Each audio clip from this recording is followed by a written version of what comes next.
Hello everyone, আশা করি তোমরা সবাই খুব ভালো আছো। দেবালির নতুন একটি ভিডিওতে তোমাদের সকলকে স্বাগত জানাই। আজকে সকালটা শুরু করলাম গোপালের কাছ থেকে। মায়ের পুজো হয়ে গেছে, আর আমি যেদিন ক্লাসে যাই সেদিন মোটামুটি একটু তাড়াতাড়ি উঠে পড়ার চেষ্টা করি, কারণ ক্লাসের আগে যাওয়ার আগে আমার অনেক কটা কাজ থাকে, সেই কাজগুলো সারতে হয়। আর যেদিন সকালে পড়ানো থাকে সেদিন তো আমি এমনিই তাড়াতাড়ি উঠে পড়ি।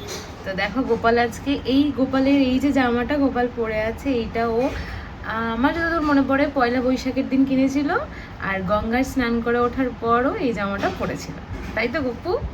আর তোমরা যারা এতদিন আমার ভিডিও দেখো তারা এতদিনে জেনেই গেছো যে আমাদের গোপাল কিন্তু কানে দুল, হাতের চুড়ি এইসব পরা একদম পছন্দ করে না। ওর জন্য অনেক রকম চুড়ি আনা হয়, দুল আনা হয়, ইভেন এখানে সব রয়েছেও, ঠিক আছে? ও কিচ্ছু পরবে না, মাথায় মুকুট পরবে না। মাথায় মুকুটটা যদি একটু সুন্দর করেও বসিয়ে দেওয়া হয়, ওর মুকুটটা এরকম পড়ে যায়, এরকম হয়ে যায়, এরকম লাগে ওর মুকুট পরলে। ও কেন মুকুট পরতে চায় না আমরা কেউ জানি না।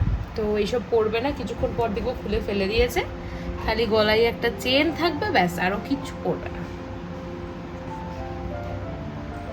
তো গোপালের জন্য আমি মাঝে মাঝেই একটু করে মিষ্টি নিয়ে আসি, কারণ আমাদের ঘরের জন্য মিষ্টি আনা হয়, তো তখন আমি একটুখানি গোপালের জন্য নিয়ে আসি। আর বাবাই নিয়ে আসলে, বাবাই তো সমস্ত ঠাকুরের জন্যই থালায় যে দেয় মিষ্টি, এই যে দেখছো নিয়ে আসে। তা আমি মাঝে মাঝেই গোপালকে একটু মিষ্টি নিয়ে এসে দিই, শুধুমাত্র গোপালকেই দিই আমি, কারণ ঘরের জন্য মিষ্টি কেনা হলে না তখন আমার মনে বেলায় এটা খাবে, ইভিনিং স্ন্যাক্সে একটা খাবে, আর পরে আবার একটা মা ওকে দেবে, তাই তো? তো মৌচাক এই মিষ্টিটার নাম, এটা তোমরা কজন চেনো আমি জানি না, এই যে মৌচাক মিষ্টি, যেটা আমার খুব ফেভারিট। এবার দোকানে গিয়ে যখনই বলি যে মৌচাক দাও, তখনই তখনই মানে এমনি কথায় কথায় যদি কখনো বলে থাকি যে গোপালের জন্য নিচ্ছি, তখনই আমাকে ওই জেঠুর দোকান থেকে নিই। তো জেঠু বলে কি, গোপাল খায় না তুমি খাও? হ্যাঁ খাই তো আমি, কিন্তু নিই আমি গোপালের জন্যে। তো গোপাল তো খেতে পারে না, মা ওকে জয়টুকু খাইয়ে দেয় আর কি, বাকিটা আমার জন্যই থাকে, আমি খাই। আর গোপালের জন্য তো এই মিষ্টিটা এনেছি, মাকে দেবে, তাই তো গোপাল? মিষ্টিটা ফ্রিজে রেখে দিই, মা ওকে পরে দিয়ে দেবে মিষ্টিটা। আমি আসবো আর আমার মা তারপরে খাবে, আমরা দুজন চেষ্টা করি সবসময় একসঙ্গে খেতে। আর রাত্রেবেলাতে তো আমরা তিনজন একসঙ্গেই খাই। তারপরে এসে জাস্ট একটু চোখ বন্ধ করে একটু কিছুক্ষণ শুলাম, তারপরে এখন রেডি হলাম, বেরোবো কয়েকটা কাজে। মা যাবে মায়ের এক বান্ধবীর বাড়ি, তো সেখানে যাওয়ার আগে কিছু কিনে নিয়ে যাবে, তো সেই জন্য আমি মাকে নিয়ে বেরোবো। কিছু কেনার আছে, সেই জিনিসগুলো কিনবো, কিনে তারপর মাকে ছেড়ে দেবো, মা যাবে মায়ের বান্ধবীর বাড়ি, আর আমি আমার কয়েকটা কাজ করে আবার মাকে নিয়ে ফিরবো। তো আমি রেডি হয়ে গেছি, আর চুলটা বাঁধবো খালি। আমার রেডি হওয়ার জন্যে একটা জিনিসই লাগে, সেটা হচ্ছে কোথায় যাব সেটা ভাবতে। বাকি আমার রেডি হওয়ার জন্য কিচ্ছু লাগে না, মানে নো মেকআপ। একটু কাজলটা তাও আগে পরতাম, এখন আমার কাজলটা বহুদিন হলো শেষ হয়ে গেছে, আর কেনাও হচ্ছে না কিছু না। আগে আমি বহুবার পরেছি, এটাও ম্যাক্সেরই জামা। তো এখন যেখানে যাব সেটা মোটামুটি ম্যাক্সের একদম কাছাকাছি নয়, মানে ম্যাক্সেই যাব, জাস্ট পাশে একটা জায়গা আছে আমাদের স্পেন্সার্স, আর তার পাশেই ম্যাক্স। তো দেখবো ম্যাক্সের এখন কীরকম কালেকশন এসছে। বহুত দিন ম্যাক্সে যাই না, ম্যাক্সে গিয়ে কিছু কেনা হয় না। এই জামাগুলোর একটা খুব সুন্দর ব্যাপার হচ্ছে এখানে একটা পকেট থাকে, যেটা আমার খুব ভালো লাগে। তো ম্যাক্সে যাব, গিয়ে দেখবো কালেকশন, দেখবো, খালি কিচ্ছু কিনবো না, শুধু কালেকশন দেখবো। সাজুগুজুর কথা মনে থাকে না, কোথাও যাওয়ার আগে মনে পড়ে একটু নেল পালিশ করি, একটু এইটা নেই, একটু ওইটা নেই, একটু সেইটা নেই, আর আমাকে অপেক্ষা করতে হবে। চলো, আমাকে লিপস্টিকটা কিনে দিয়ে কোথায় গেল? আবার লিপস্টিকটা খুঁজে পাচ্ছ না? এই তো পড়লে, এটা দেখি দেখি দেখো না তো। আমি ভাবলাম না নেল পালিশ পরা হয়ে গেছে, না, ওইটাতে মোটা হয়ে গেছে, বেরোচ্ছে না। দুদিন হলো নেল পালিশ পরবে, নেল পালিশ উঠে যাবে, দুদিন পর পর নেল পালিশ পরে, তা আমি কত টাকা দিয়ে কিনবো আর নেল বেশি পালিশ? দামে কিনলে থাকে না তো তোমার পায়ে?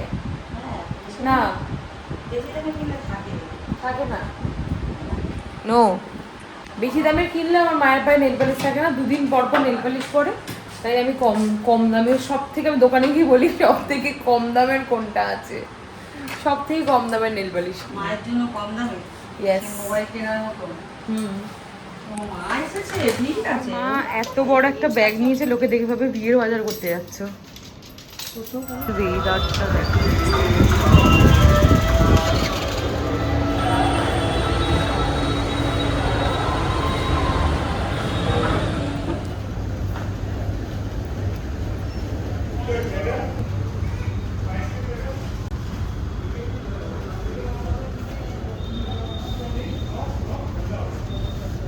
দেখো এগুলো নেবে তুমি? এগুলো কিন্তু একদম কাচের। কি করবো, কাছের হাত থেকে পড়বে আর ভাঙবে। রাখবে, সমস্ত জিনিস দেখতে পাবে।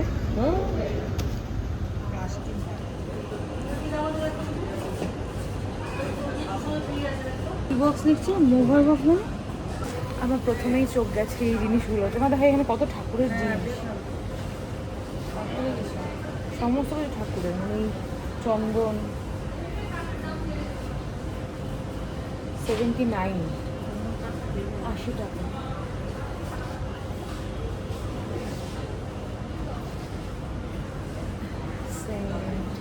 আমার মোবাইলটা তোর কাছে 160।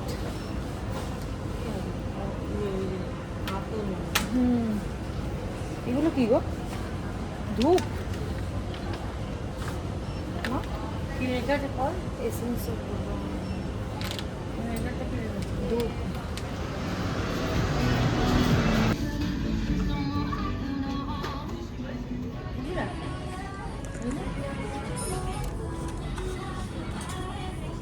কোনটা?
কি বললে মা? দেখ না, পরে বললাম বলে কি বললে? পরে বললে হবে না, আমার লাগবে এখন। তোমার লাগবে? চলো চলো, এখন আজকে চলো, আবার কাল পরে এসে দেখি। চলো আবার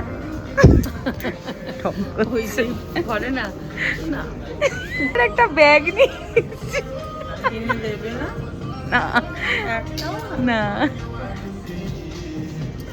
খালি ব্যাগ ফেরত দেবো। টপটাও সুন্দর দেখো।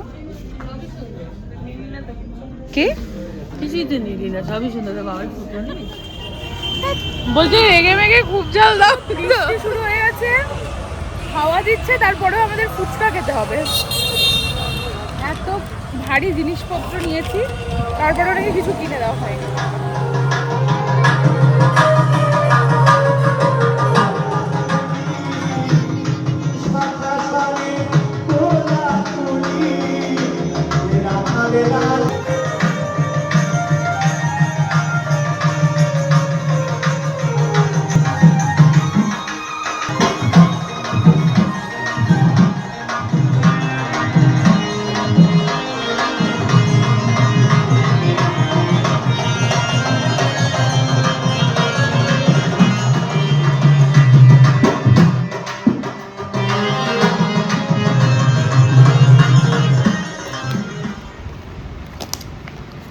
এইটা হচ্ছে কিনে এসি, তার কারণ এইটা কি বলো, 50% অফ দিচ্ছিল। দুটো কিনলে 50% অফ হয়ে যায়। এখানে আছে 50% অফ হলো, কাকার মতো বলছি। হ্যাঁ, দুটোতে 50% হয়েছে তো। একটা নিলে 40, দুটো নিলে 50। আমার 40টাই ঠিক ছিল। মা ভালো খেতে? ভালো না, আমার ভালো না, কেন নিয়েছিস দেখে বেসনটা ভালো না? বন্ধ হয়েছে। একদম বন্ধ করে, একটাও বাবাইকে দেবেন, একটাও না। নো। অত নাটকের পরে আবার করলো। যবে থেকে আমি মায়ের কাছে এই রুটি সেঁকাটা শিখেছি, তবে থেকে আমার ভীষণ ভালো লাগে রুটি সেঁকতে। মাঝে মাঝে মা আমাকে রুটি সেঁকতে দেয় না, কিন্তু তারপরেও আমি বলি একটু দাও, আমি রুটি সেঁকি। তাই তো মা? তুমি স্বীকার করো। দাও চাটুটা একটু গরম হোক।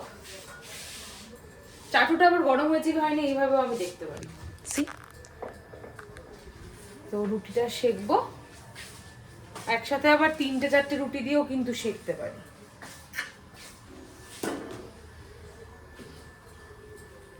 শুনছো আমার কথা তুমি? আজকে যখন জগন্নাথ মন্দিরে গেছি, আমার তো যাওয়ার কোনো প্ল্যানই নেই। আমি 9টার সময় জগন্নাথ মন্দিরে যখন যাচ্ছি তখন ভাবছি যে জগন্নাথ মন্দির তো রোজ 9টার সময় বন্ধ হয়ে যায়। হ্যাঁ, জগন্নাথ দেবের মন্দির তো 9টার সময় বন্ধ হয়ে যায়, আজকেও বোধহয় বন্ধ হয়ে যাবে। তারপরে গিয়ে দেখলাম যে প্রচুর ভিড়, মারাত্মক ভিড়। তা আমি নমস্কার করলাম, প্রণাম করলাম, সবকিছুই করলাম, সামনে গেলাম, ছবি টবি তুললাম, সবই করলাম। কিন্তু আমার ভোগ খেতে তো খুব ইচ্ছে করছিল যে ঠাকুরের ভোগ খাবো, কিন্তু এখন অত বড় লাইনে যে আমি দাঁড়াবো সেইটার মতো মানে আমার আর মানে মনের জোর ছিল না যে আমি অত বড় একটা লাইনে দাঁড়াবো। দাঁড়ালে কিন্তু তাড়াতাড়ি ভোগ দিয়ে দিচ্ছিল সবাইকে, মানে আমি দেখছিলাম যে হুড় করে লাইন বেরিয়ে যাচ্ছে, বুঝেছো? কিন্তু আমরা দাঁড়াতে ইচ্ছে করলো না। আমি ঠাকুরকে নমস্কার করলাম, সবকিছু করলাম, দেখছি সবাই গিয়ে গিয়ে ফুল চাইছে, বাতাসা ফল টল চাইছে।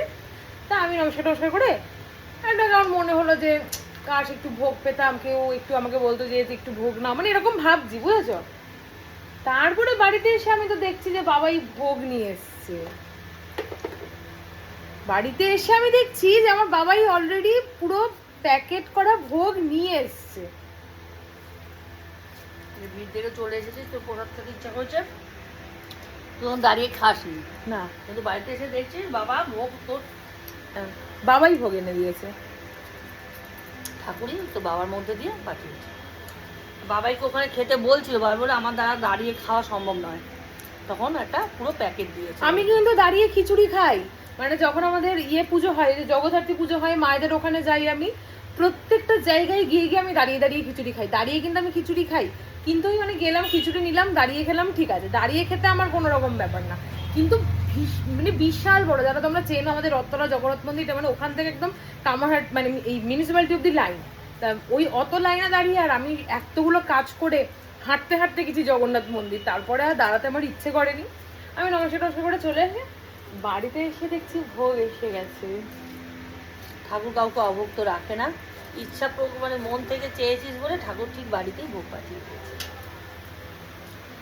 মন থেকে চাইলে কিছু জিনিস পাওয়া যায়, কিন্তু অল্প জিনিস চাই, তবে অনেকের লোভে পড়ে অনেক কিছু চায়। 10 কেজি সোনা চা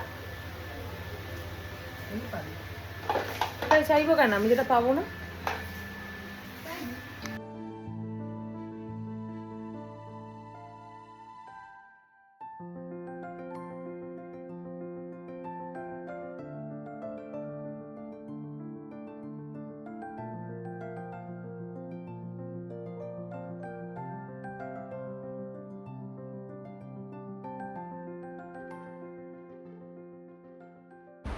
যেদিন সকাল সকাল ঘুম থেকে উঠি খুব ঘুম পেয়ে যায়, তাই তখন আমি মা বাবাই 3জনে মিলে ভীষণ গল্প করছিলাম। গল্প করতে করতে ভুলেই গেছি কটা বাজে। এখন খেতে যাব। আজকের ব্লগটা এই অবধি। কেমন লাগলো আমার ব্লগ অবশ্যই জানিও। আমি ভেবেছিলাম যে 30 দিনের আমি এভরি ডে কিছু না কিছু পোস্ট করব এবং দেখবো যে মানে কীরকম লাগে একদম একটানা এরকম ভিডিও করতে, এই জার্নিটা কেমন লাগে। তো এটা বোধহয় আমার ডেলি ভ্লগিংয়ের 3rd ডে, আমি 3rd নম্বর ডে এটা পোস্ট করছি। তো ভালোই লাগছে, ওটা খারাপ লাগে না, তবে মাঝে মাঝে ভীষণ হাত ব্যথা হয়। তো আমি মনে করি যে তোমরা যারা এই ডেলি ভ্লগিং করে তাদেরকে প্লিজ মানে নিয়ে, যারা অনেক খারাপ খারাপ কথা বলে তাদেরকে নিয়ে বলো না প্লিজ। অনেক কষ্ট হয় ডেলি ভ্লগিং করতে। একবার করে দেখো, এই যে আমি দেখছি যে সত্যিই খুব কষ্ট হয় কিন্তু ডেলি ভ্লগিং করতে। আজকে ভিডিওটা এই অবধি। কেমন লাগলো অবশ্যই জানিও। দেখা হচ্ছে নেক্সট ভিডিওতে। বাই।